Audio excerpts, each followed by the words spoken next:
મિત્રો તમે જોઈ શકો છો આપણા પાસે ફૂલ સ્ટોક અવેલેબલ છે અને અલગ અલગ કલર અને અલગ અલગ ડિઝાઇનમાં મળી જશે. પ્રીમિયમ ક્વોલિટીમાં એકદમ જબરદસ્ત.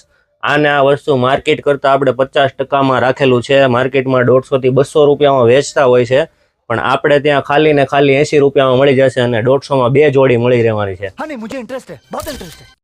તો મિત્રો અમારી આઈડીને ફોલો કરી લો, royal accessory Rajula. Hello guys, હું તમારા માટે લઈને આવી ગયો છું જબરદસ્ત પ્રીમિયમ ક્વોલિટીમાં. અમુક કસ્ટમરની અમારા પાસે ડિમાન્ડ આવી હતી કે તમે સારામાં સારા અને પ્રીમિયમમાં ક્વોલિટીમાં આપો, તમ તારે ભાવમાં હાલશે. માર્કેટમાં આજ ખાલી ટોપો 100 રૂપિયામાં વેચે છે, પણ રોયલ મોબાઈલ એસેસરીમાં મળી રહેવાના છે 80 રૂપિયામાં ટોપો અને મફલર. આટલું જ નહીં, એક સાથે 2 કસ્ટમર લેશે તો 150 રૂપિયામાં 2 જોડી આપવાની છે. તમે જોઈ શકો છો અલગ અલગ કલરમાં છે અને ફૂલ સ્ટોક અવેલેબલ છે. અને આટલું જ નહીં મિત્રો, અમુક વેપારી અને અમુક મિત્રોની ઓલી હતી કે હોલસેલના ભાવમાં પણ અમને આપો, તો હોલસેલના ભાવ માટે પણ અમે નીચે નંબર આપે